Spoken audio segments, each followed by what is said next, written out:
And here we are. We're back with another episode of the Day After Podcasts. It is the day after, and boy, like the day before was crazy. It was, you know, talk about the comeback kid, the comeback Tony. Like he had possibly the worst set of circumstances against him. Really, you Apart you from didn't you didn't you didn't like his circumstances? apart no, like I mean having the extortion thing. Yeah, And if they were like, oh, he can't vote, he can't play, that would have been easy to vote him out. I mean, he had an idol, but like just the way he was able to do everything like a survivor, as a good player should. hmm Like it was incredible because like honestly, yeah, Jeremy is a big threat, but Tony is a much bigger threat. And yeah, yeah, this episode cements it. yeah. Well, I think going into this, Jerry was the biggest threat, and then Tony. Um, and the thing is, when he got the extortion advantage, it was a disadvantage. But if he now makes it to the end, he can say, "Hey, I was able to pull tokens from other people and Yeah. convince them to give it to me." Like that is a move now. That is no longer a disadvantage. That is now officially a move. Yeah, if if he makes it to the end, he wins Yeah. at this point. I don't really see It's hard for anyone else. Jeremy has the potential of just being everyone wanting to vote for him. Okay, so I know that this is a really stretch, but if I Parvati think it gets is. back into this game and makes it to the end, she is made a she is friends with everyone on the edge right now. Everyone on there will vote for her. So even though I don't think she's coming in, even though she just got fire tokens, if she makes it in and comes back, there's a good chance she wins still. I mean, she's been getting a lot of love recently Yeah, on yeah, education. we've seen a lot of screen time with her. Yeah. Which you gotta like. I know it's hard to dig into the edit of Edge of Extinction just by the nature of it. Yeah, But you got to imagine that, there's a chance that that they're doing it for a reason. true. And now that she has 3 fire tokens and not spending it on peanut butter this time, Yeah, she's definitely going to use it on some challenges. And we're at after that vote off, we're at like 8 now. So like her coming or like someone coming back from the game is not too far off, like a couple more episodes. So like yeah, she still has a little bit more time to get even more fire tokens yeah, or more peanut butter. or more peanut butter, you know. Yeah, think of Um it. Priority is like the one person on the edge that doesn't have to worry about food. Like if she gets too hungry, she can just be like, "Okay, I guess I'm gonna get a pizza or some peanut butter, maybe a six pack of uh, beer." yeah. Like I mean, yeah, just poverty. It was, it could be like my whole thing with Tyson, where I didn't want him to go out before the merge, and he did, and he came back. And like this could be, like Parvati's thing, where like we were both kind of like disappointed that she didn't make the merge, and then she comes back Yeah, and makes it to another finale. yeah. Uh, I would not be disappointed if she makes it to this finale. I would not be disappointed if she came back in the game. Like I would be like, I would be happy. not, I would be happy as well. I still want You Tyson to still win. want It's a Tyson. long shot, but if depending on who comes back, the few people that would come back that I wouldn't be upset would probably be Parvati, Boston Rob, and who else? And Tyson. Well, I mean, like Oh, if besides someone Tyson? in place of Tyson, Mhm. um, Yule, maybe? you'll yeah.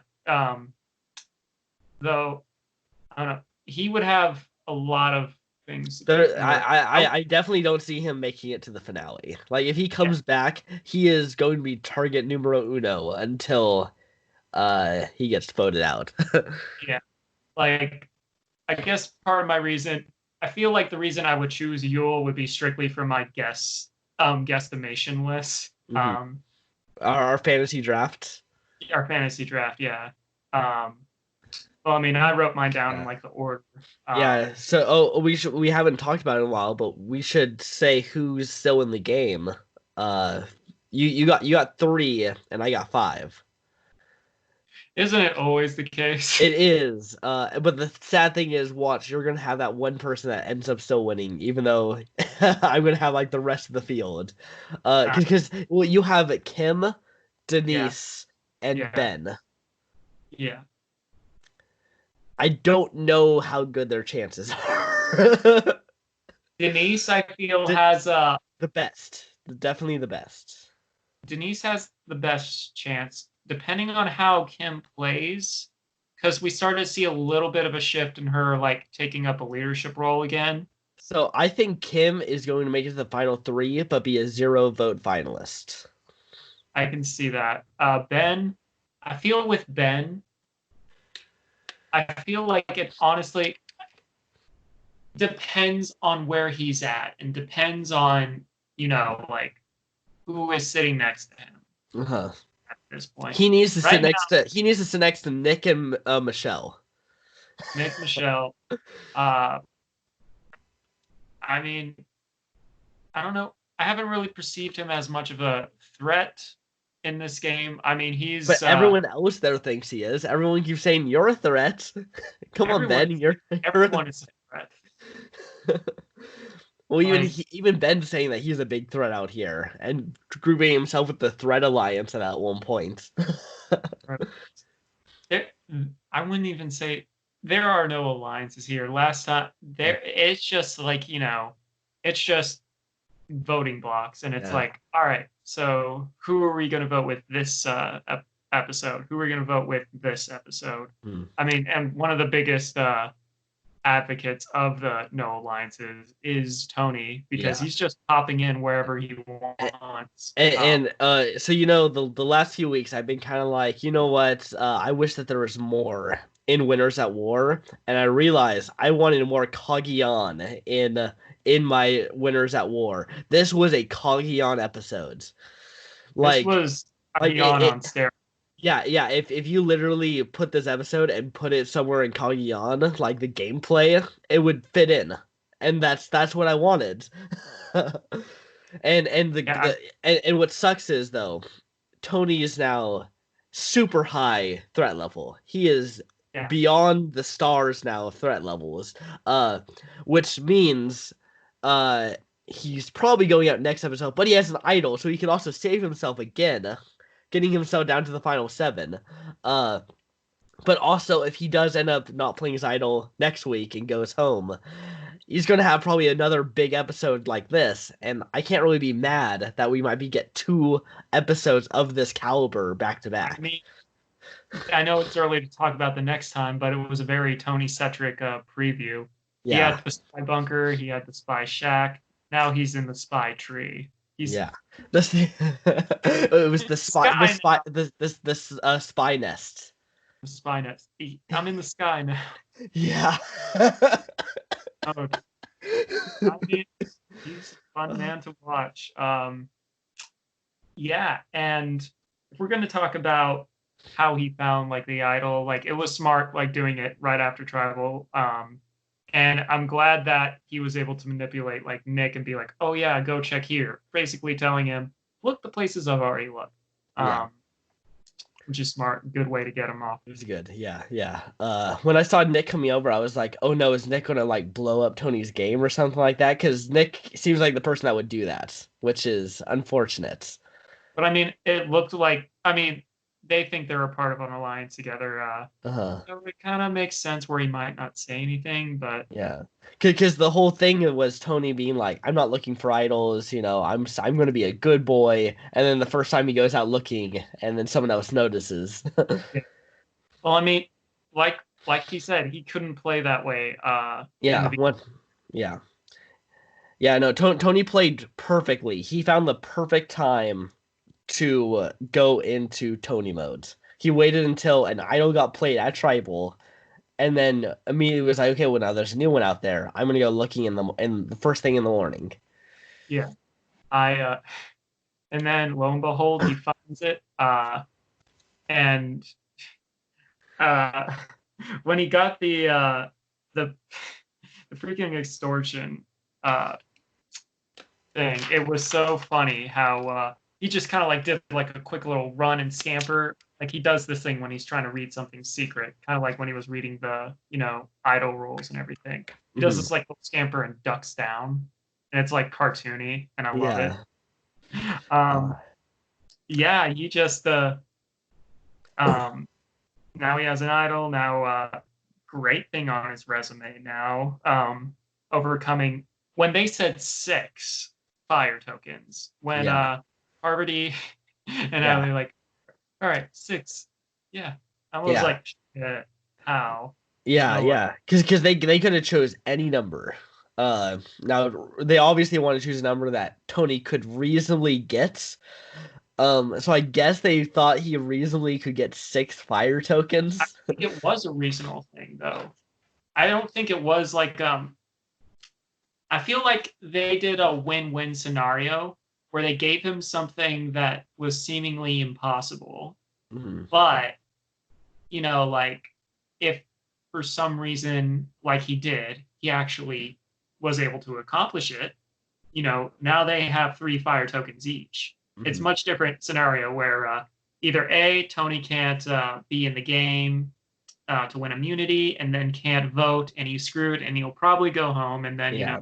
Yeah, he uh, would have had to play his idol right there because 100% if they find out, oh, he's not able to compete in challenge, oh, he's not able to vote, yeah, yeah, just vote for Tony. and burns his idol. Yeah. So it would have been a good move against Tony. And then, like if he was able to do it, they get fire tokens. So do I think it was more of the former they're planning of like blowing up Tony's game? Yes. Yeah. But I do think the fact that it paid off for them better than expected, whereas like, all right, fire tokens, we can get more advantages to get back in the game, which is honestly more important than getting rid of someone already in the game. Hmm. Um, Yeah, no, I was hesitant at this extortion disadvantage at first, but like just seeing it unfold though was just fun to watch. It was great to see Tony gathering his troops, getting all the fire tokens he needs. He basically just and the great thing is Tony's playing agents. So he's playing both sides right now. So he was able to get tokens from both sides. I know, like, and that just, I love how he's like, I'm doing undercover work and stuff like that, and I'm being part of that alliance. I feel like this season it's much easier than ever to like be like that because Hmm. it's like everyone's a big player. Everyone doesn't want to, everyone is always making moves and talking Hmm. about everything, and there has never been really a true set alliance in this game for a while. Yeah, there's been duos, and that's been the furthest of an alliance. Yeah, and when people sense a duo like Tony did, Yep. oh, it's gotta go. Yeah, which we should also say that that was such a smart move because now Officer Sarah has to now like her new duo has to be Tony because before it was Sarah, Sophie, and Tony. Now it's just Sarah and Tony. I But also the preview, as you said, she is yeah. pissed. Now that could also just be a red herring Could be because last week's episode was a red herring that Tony was going home. what. Granted, cards were definitely stacked against him this episode, but he Yeah. managed to just pull out a royal flush. Yeah. Um, and going back to the whole getting rid of Sophie thing, it's always horrible going out with an idol in your pocket. Hmm. And, like, I feel like she was the perfect blindside because I don't think, well, obviously she didn't think she was in trouble. Hmm. Um, but so, but the fact that they were able to pull off that blindside without a hitch, without anyone really catching wind of it, was Hmm. so great. Like, And this comes back to Tony again because he chose to operate everything a few minutes before Tribal. he gave no one a chance to dissect what was actually happening. He was like, "Listen, Jeremy, you're going to get voted out. Vote with me right now, and you're going to be safe." And at that point, Jeremy has to decide: do I go with my original plan, or do I potentially go with this plan because I might be the one going home otherwise? That's a stressful situation right there. Yeah, and I mean, I feel like it's kind of like a modified version of the babysitting, Hmm. in the sense where, as they said, no one really talked before this tribal, which has been very different from our past few episodes, where people were talking left and right. And he decided to, like that's the strategy because when too many people talk, things flip flop all over the place, and then like that leads to no one not really knowing what to do beforehand.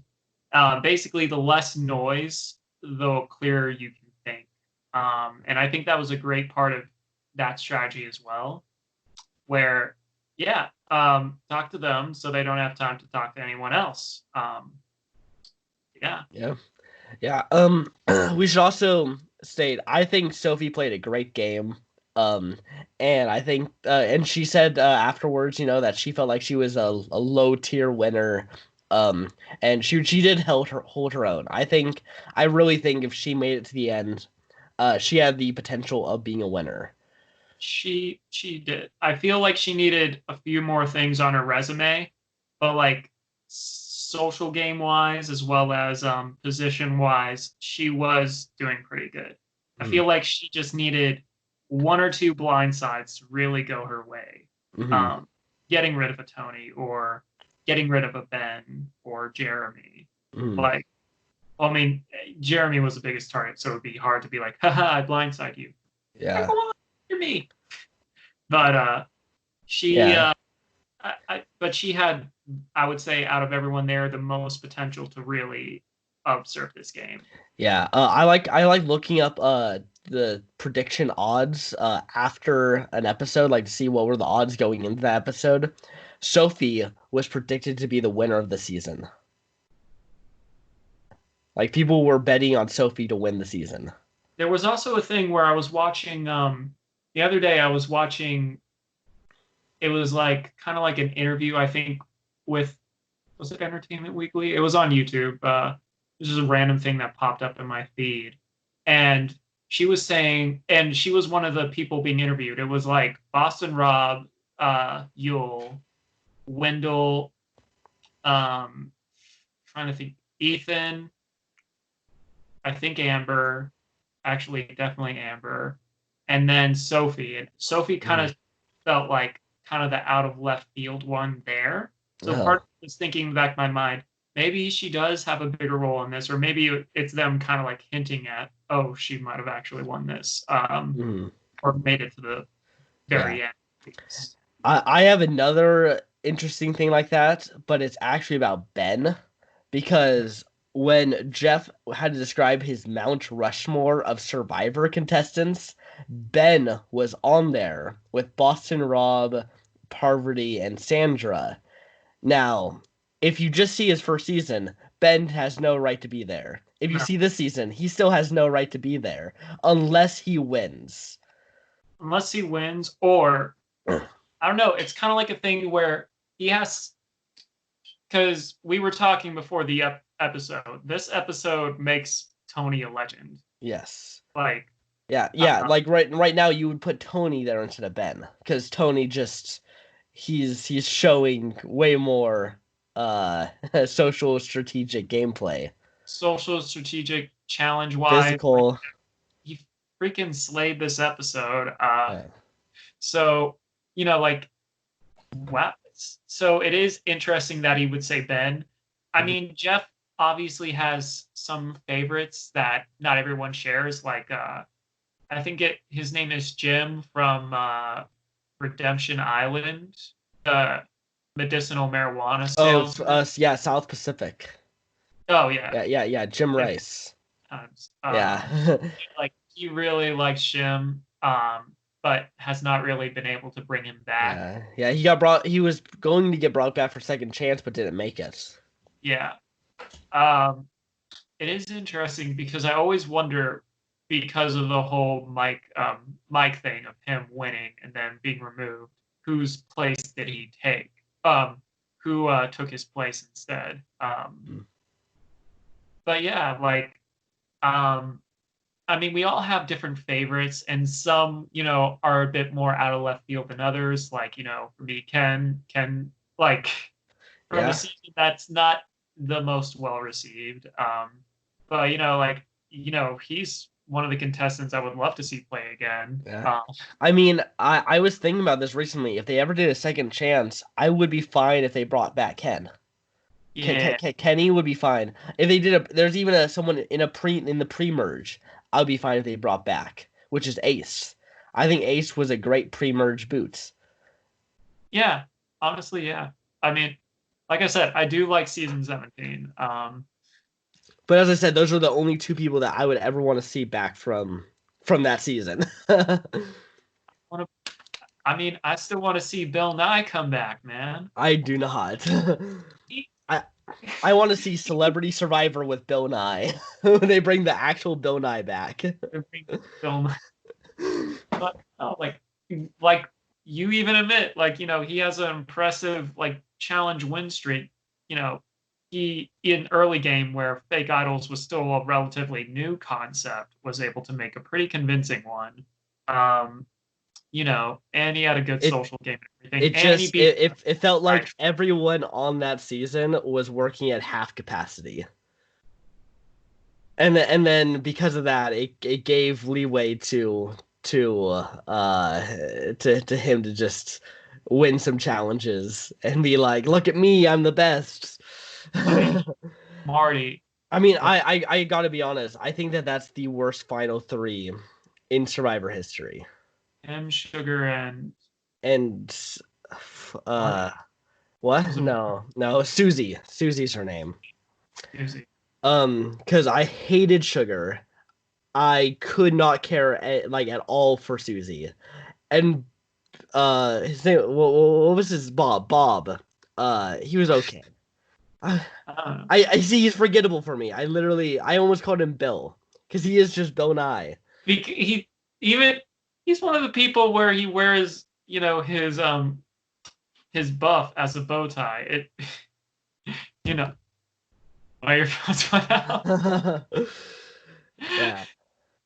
No, he was okay, but if I ranked my winners, also he would be one of my low tier winners. Honestly, honestly, a lot of my low tier winners would be from earlier seasons, Really? because it's so obvious, and it feels like everyone around them is like, you know what, he's gonna win. Yeah, let's play accordingly. I don't know.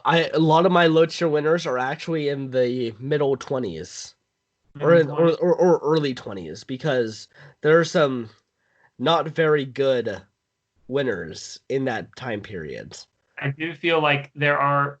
Well, I mean, yeah, I feel vengeful juries. I'm not a big fan of like them winning the game, stuff like that. But that is a video that we'll save. Yes. Now, so these winners we are talking about. I think we went over pretty much everything, really. Oh yeah, there was a line that Sophie said. As she's walking away, she's like, "I don't love my crotch." Yep. Like, It was really funny watching Sophie just talk to herself. Like, cause I think she was so upset that she got voted out with the idol, and she wanted people to know she left with an idol. Like, she didn't want people to know that she went out without getting one, without trying. Cause like, it is a big thing when you have an idol in the game. And like for her, she wanted to prove to everyone that she belongs in this game. yeah, And her just getting the idol is that proof. I mean, it's not only that; it's kind of a thing of like, it's like I'm trying not to make a Pokemon Go reference, but in battling, you are given 2 shields where you can block a move. Mm. It is the equivalent of losing the match when you have a shield or 2 left over. And it sucks because you're like, oh man, where could I play it? I should have used it and I could have won the game. And then also one thing that Tyson brought up earlier this episode is that, you know, some of these losses will haunt you for years in the sense of like, one, it's not like it's, you know, there's two seasons a year, and one of them is granted, you know, like they bring people back pretty often for seasons. But however, it's still a thing of like not everyone gets to come back, and sometimes when they do, they have especially if it's a season where it's like, oh, you know, they're kind of here where, oh, it's like these 2 or 3 or, you know, people that have played before and they're coming in with a bunch of newbies. As we've seen before, they start to become the big targets and get immediately taken care of. So it's like it's tough in that regard, and then also it's different because everyone watches this show who you know, like cares about it and everything, and like, you know, like obviously if, you know, like I was on Survivor, everyone I know except for maybe a few people would be like, but the most important people in my life would definitely watch the show and be like, oh man, voted out like 3rd, and then, you know, that public humiliation of it, or you know, like one dumb decision like leaving with an idol in your pocket. And so like I think that was the shock Sophie was going through, where it was like, wow, not only did she not play an idol and got voted out, but now like she doesn't have that redemption she was seeking, or at least in that moment. She could have a potential thing of like, I can see it moving forward if depending on how they do the Survivor reunion this year, and like Sophie like opening up maybe like how, or there be a segment during the reunion where they talk about some winners who may not be as, you know, like put on high regard because they were like either a vengeful jury vote or someone where they had a really good end game and then that kind of like do that. Or yeah, because Michelle was trying to do the same thing, except the thing is we really saw that in some of the episodes was her trying to prove that she belonged as a winner. Yeah. But we didn't really get too much of that from Sophie. No, I think also because we've seen Michelle kind of like on the bottom a lot in the season, where we kind of get that underdog feel. Whereas with Sophie, she's been pretty high on the alliances. She's always been on the right side of the alliances within this season. Yeah. Yeah. Well, Michelle voted right this episode. Yeah. She voted to take out Sophie. Her and Nick, like the 2 people who were thinking are potential goats. Well, you know, good for them. Good for them. You know, there's a chance Michelle actually is not a goat. I don't think she. I don't think she is. I think we're going in still with that Michelle misconception that we had in Go Wrong though. It's the same thing we had in Go Wrong. That you have. Well, I have to rewatch Go Wrong. I just really remember her end game being extremely strong, and so like that's where I was like, oh, okay. It wasn't even that strong. What really happened was she was going to go home 5th, and then a medevac happens, and then she won final immunity. One of these days, I need to rewatch all of the Survivor seasons, which I'm not gonna lie, yes, I have all this free time, but I also have so many things on my list. How many times am I gonna knock these out of my ear?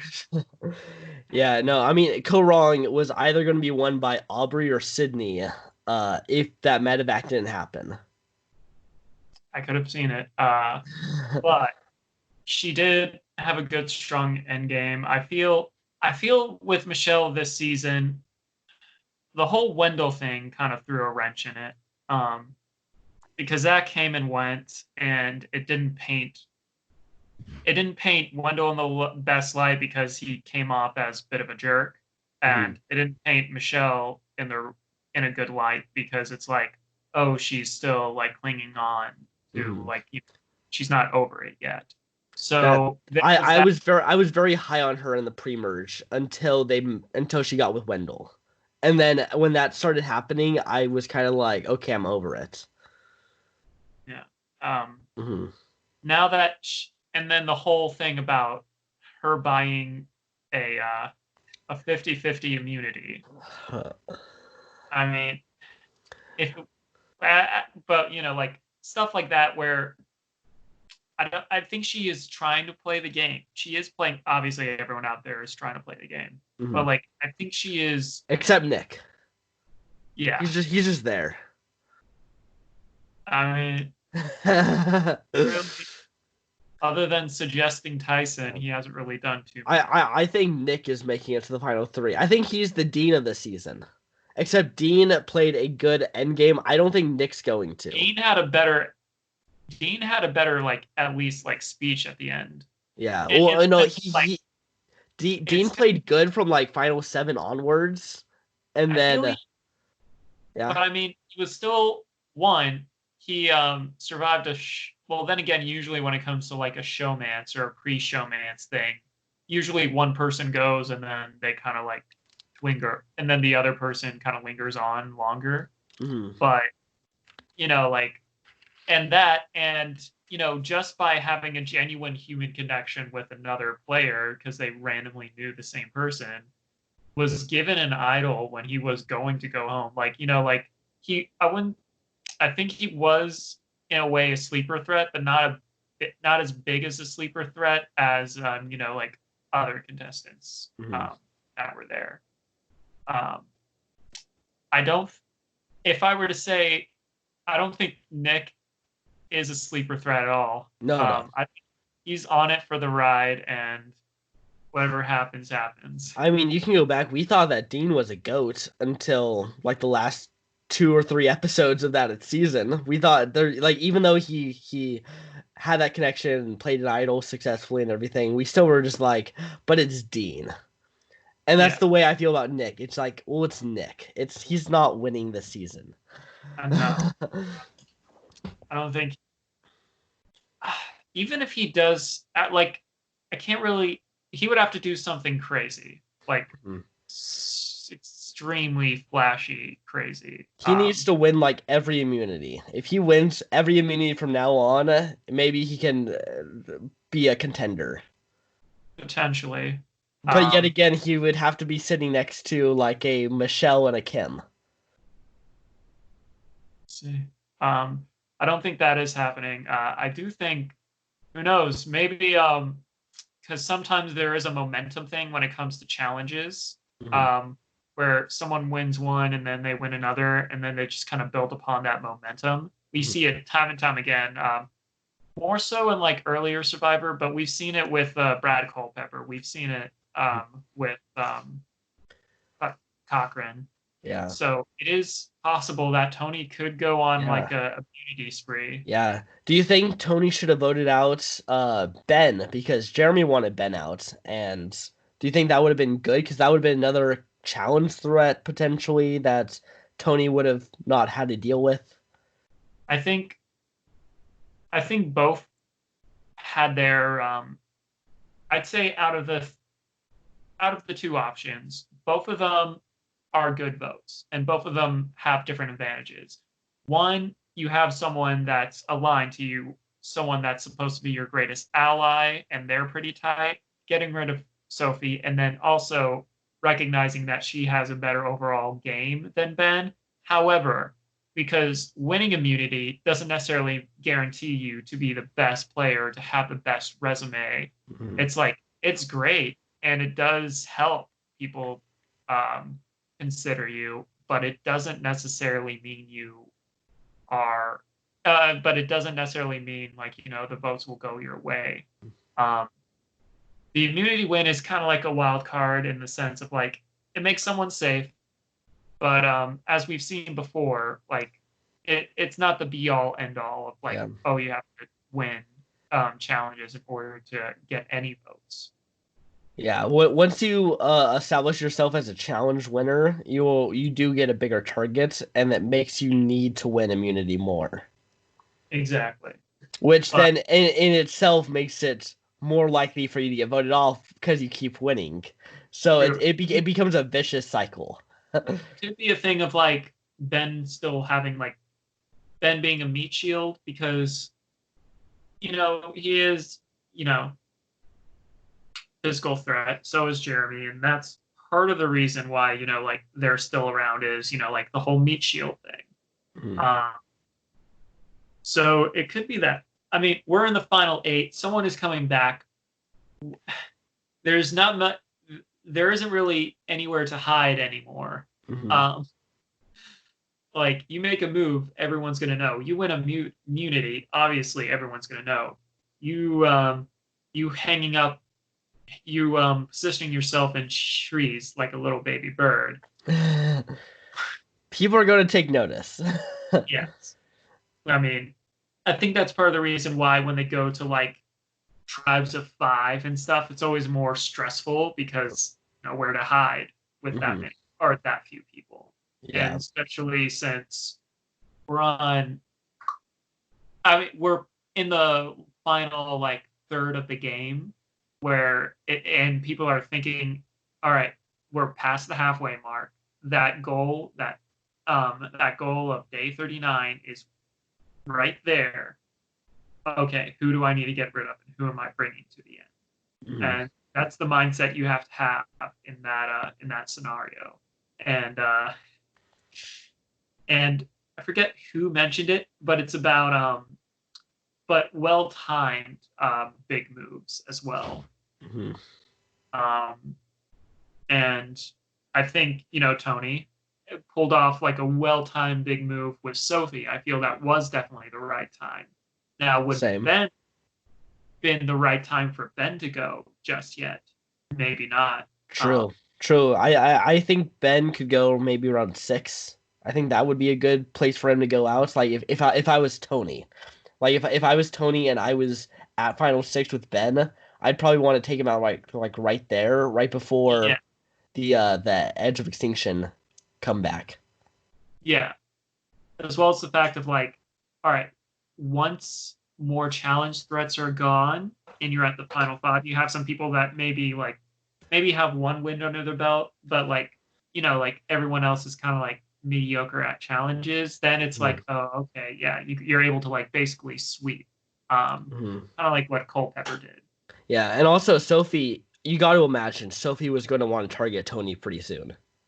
Yeah, Because I think she was thinking the same thing that Tony was. Like, I don't want Sarah to be duos with both of us.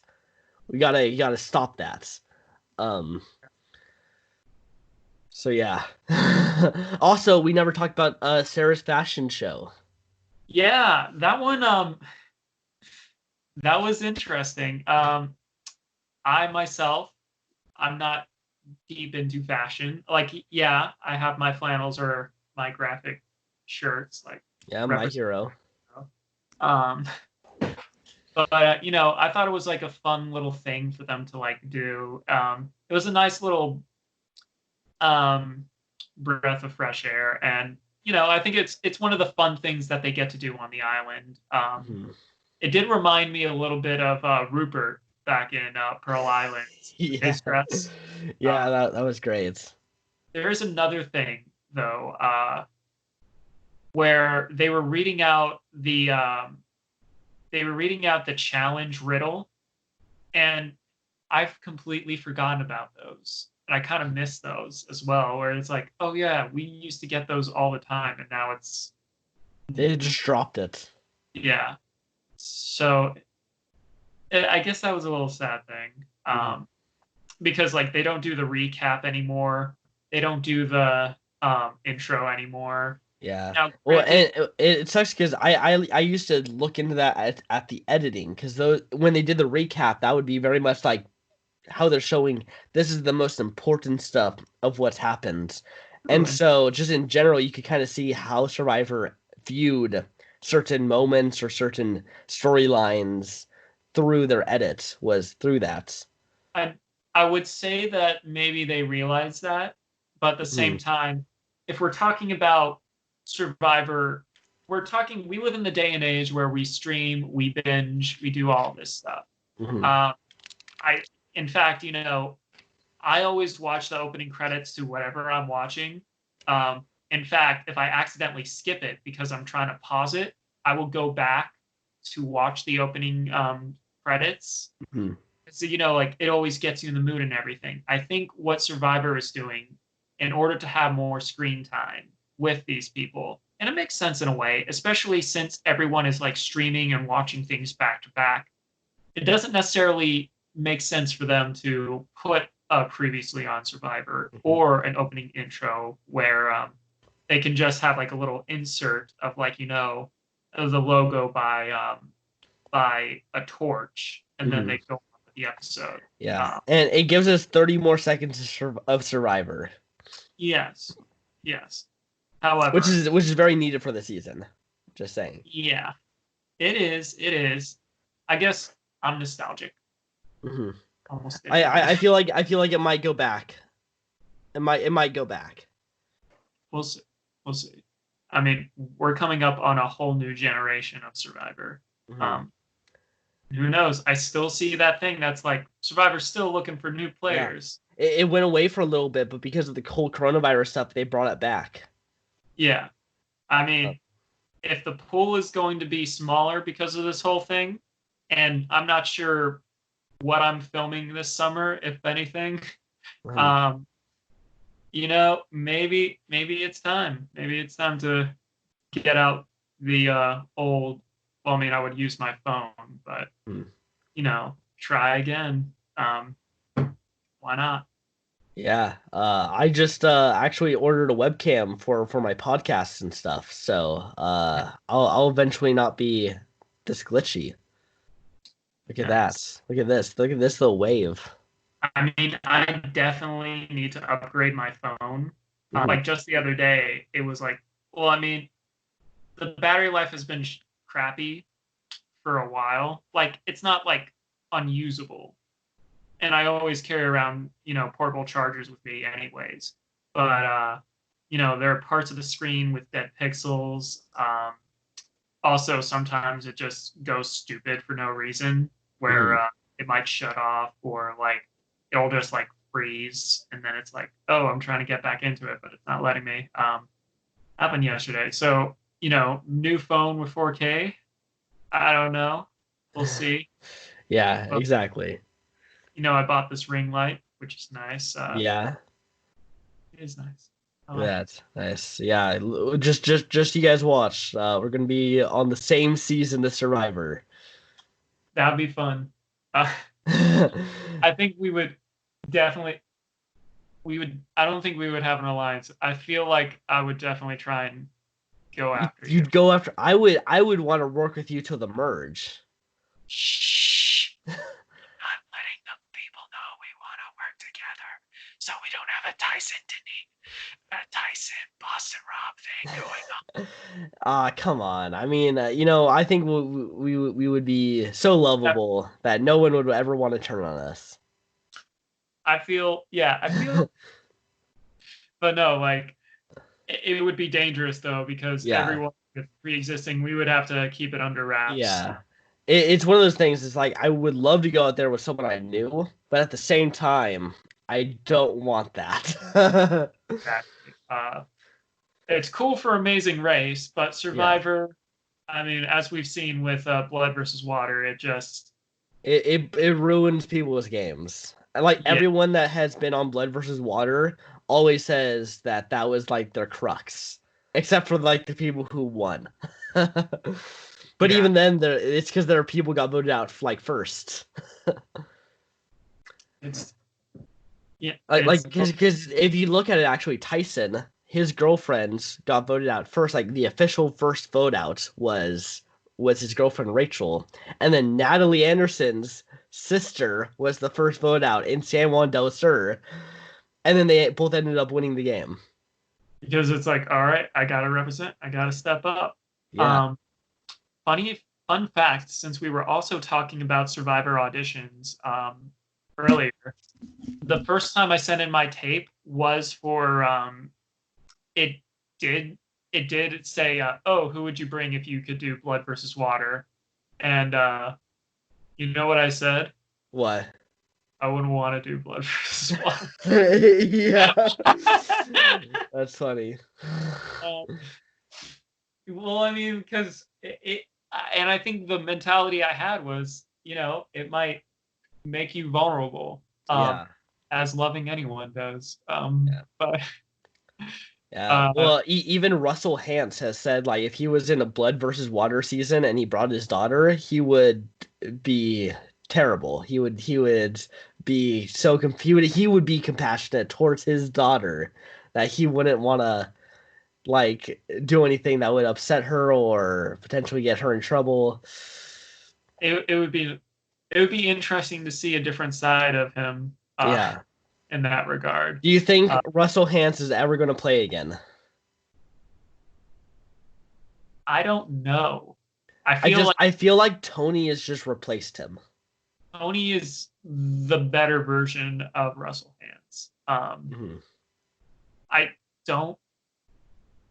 I still don't think. I feel like because he kind of burned bright and big his first 2 seasons, and then because of that big fire that was Russell Hantz, they were like, nope, extinguishing that sooner rather than later. I think, yeah, he would love to play again on like American Survivor, but the cards are way too stacked against him. Jeff Probst has said if the season suits him, they would bring him back. Yeah. So that would be the question. If they did maybe another Heroes versus Villains, maybe they might bring him back as like the, hey, remember me? I was on the original Heroes versus Villains. I could see because he was the villain of that time. Oh yeah. So Yeah. I could see that being it. I don't see him coming back for any other season though. I think that that's the only way is if they did another one of those. Pre-merge season. Well, I mean, he's more known. Yeah.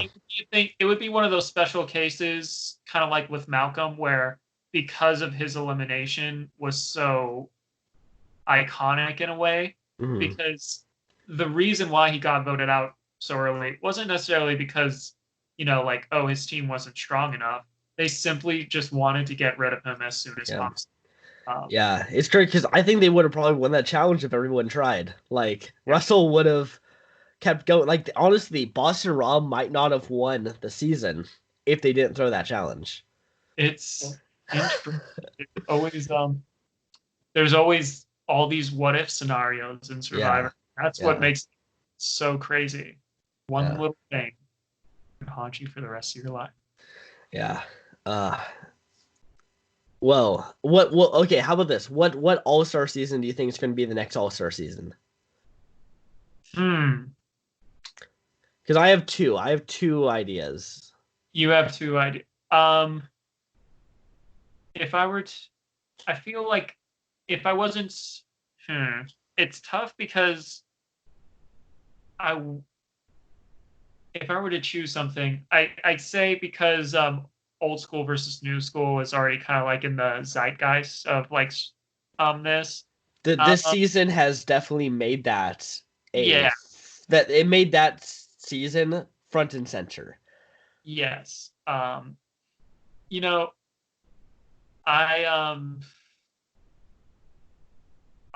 See, because I've seen like fan videos before of like, different like, themes and everything. I would love to see like a rival season. Oh yeah, that would be fun. Like I feel like that's one where you already have all your conflict. It would be epic because will some people come together kind of like Boston Rob and Parvati, or will it'll be like opening up new old wounds and stuff like Mhm. it would be cool to see some of these people come back and stuff, even if it's like an indirect rivalry, more so kind of like if we're talking kind of like in the sense of like Joe and Ozzy, because they both are kind of like the same archetype down to Mhm. like long hair. Well, I mean Uh-huh. Ozzy, like doesn't always have long hair. Anywho, and then being like challenge beast physical threats, but like sometimes I feel like there are ways you can play around the whole rival thing. Be Mhm. it something where you're a similar archetype, or like your first season, or like seasons ahead. It would Uh-huh. be fun to bring back. Now I'm thinking about it, since they've been in every single season together.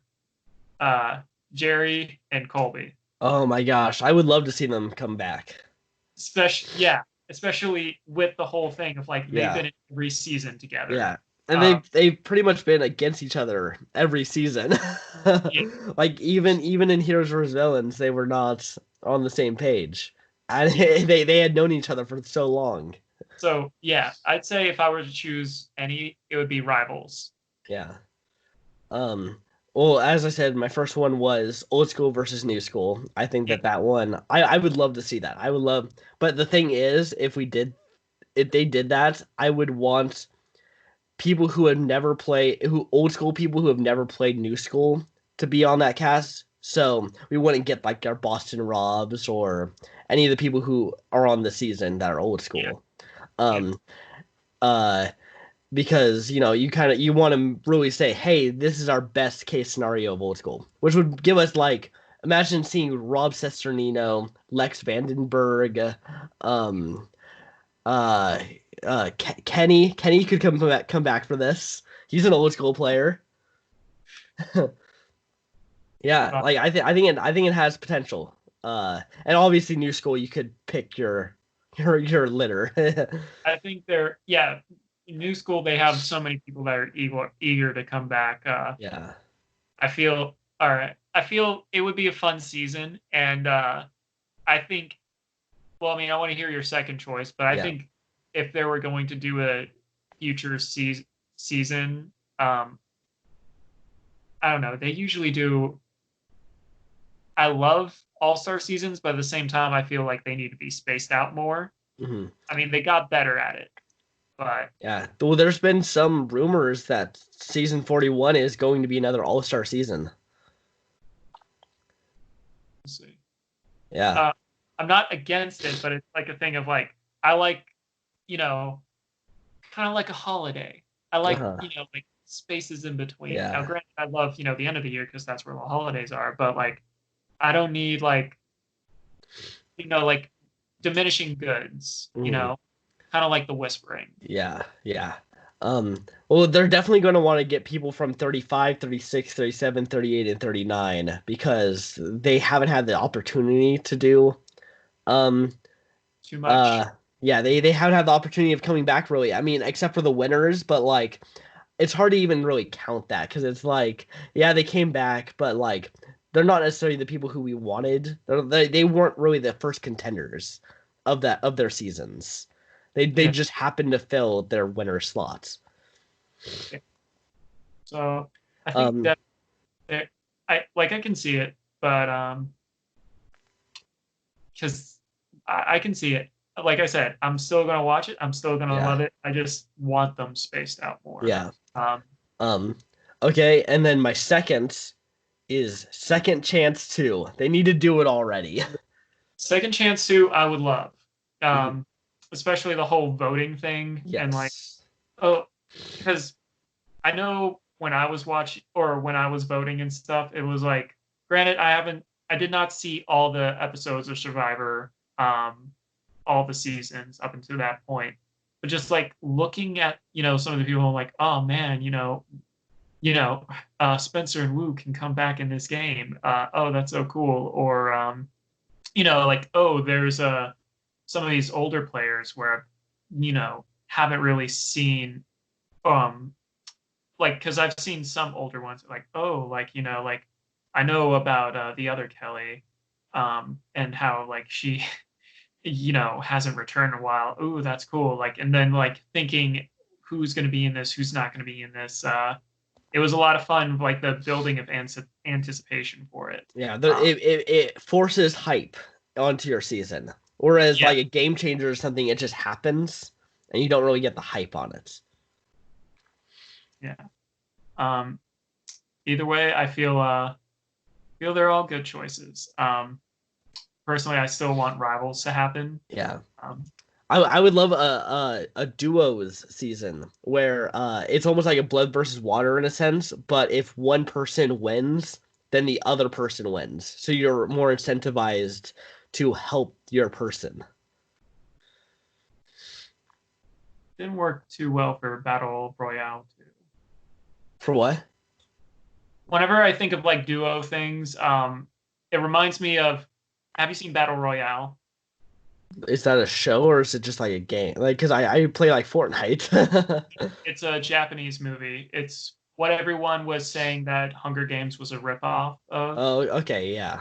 It's not. I mean, they have similarities, but there are a lot of things with similarities. And Uh, this one was more about the gore and kind of like that one was. Well, Hunger Games is more about the world of Panem. This one is more about like what is actually happening to these kids. mm, Um, yeah. However, like, so they all, in the first one, it's kind of like, oh, they have to like kill each other and everything. In the second one, they had to like, get someone that was, like in the previous movie who was, like, who's now an outlaw. And like what they did to up the stakes was they had these like detonation collars on them. And if whoever you're linked to dies, you die as well. Uh, Like well, those do it wouldn't be like this though. If your person it would goes be out, it's like the opposite of it, but I don't know. I feel so this is my idea. If you find it, so you would obviously be apart from your duo, like by the tribe split. Uh, Now if you find an idol pre-merge and your person's still in the game, your idol goes to them. You go to the other person, your duo. But if there, and this would also be another case of Edge of Extinction being potentially another reason to be in the game. Um, because then they can funnel things back into their their duo or whatever. Um, but if you find the idol and your person's already voted out, that's your idol because now you're playing for yourself. okay. I definitely can see them do. Uh, that's one I have to think about. Yeah, well, it's one that people don't talk about, but I think it would be a fun one. Who knows if I just hope that they let us start off the new generation of Survivor with an actual new generation. Yeah, it's gonna be hard though because every time they've gone after a all-star season, the next season's not that strong. Because you can look at it from All Stars went into Vanuatu, which Yeah, who remembers Vanuatu? Um, and then Heroes versus Villains went into Nicaragua. I mean, I like Fabio a lot, I but do, I did not. He's not. He is a coaster. He coasts. I don't know. This is also what I think it was also a thing of like, oh, like this is me in high school. I wanted to be cool, so I kind of looked. Probably. That that might have been it, but yeah, he was someone where I kind of wanted to see him play again. Yeah, I thought he was coming back for this season. I thought they would bring Fabio back for this. That would have been interesting. But the casting pool for the guys was so strong that was like because they obviously wanted to have the people in the newer seasons. Like Yeah, so even if you didn't like a Nick or a Ben or something, they're going to bring them back.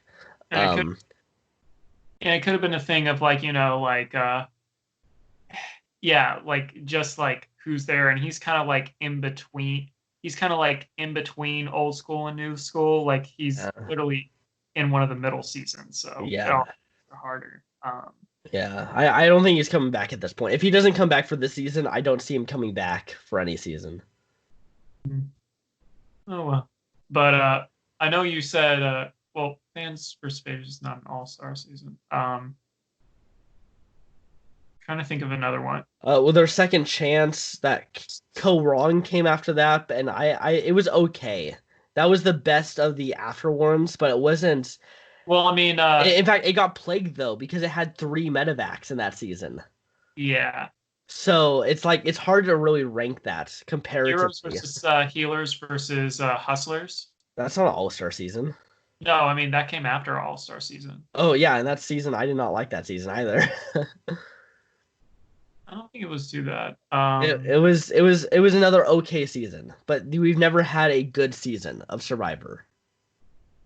Right after. So let's hope that 41 breaks the curse. 41 will. I have confidence in it. Just let's take a break from the All Stars for a sec. Give us a little give us a little just give us a little time to like miss these guys. Yeah. No, bring Tony right back out there. Whatever the season is, even if it's a second chance too. Be like, you know what, Tony, this is your second chance. Your second chance for your third $1 million. Yeah. Speaking of Tony, it is time to announce the MVPs Yeah. of this episode. And Tony clearly gets the LVP of this episode. Worst player of the season. I know. Francesco levels of bad. Yeah. No, of course he's getting the MVP. Yeah. There's no other person that could get it this week. If anything, it's hard to choose someone that is, for me, it's hard to choose someone that's LVP because even Sophie, who got out with an idol in her pocket, like I can't really fault her. I mean, because it's tough.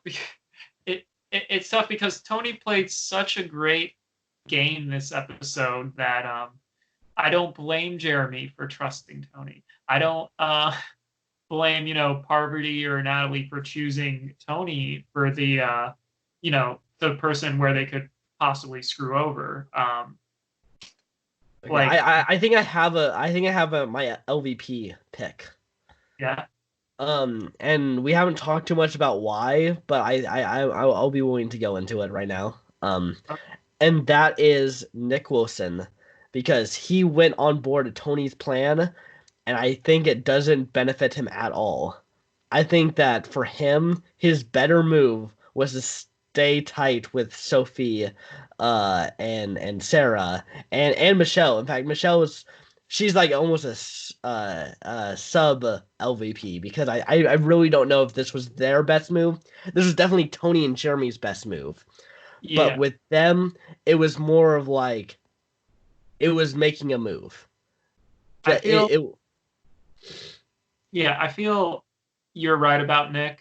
I know I've given him so much crap in the past, but I think another thing, he could have potentially blew up his game. Blew up Tony's game too. Yeah. Because we're like, oh, Tony's looking for idols again. He did have ways to potentially be bigger and kind of make moves that would have benefited him, but instead he was used to benefit Tony and Jeremy.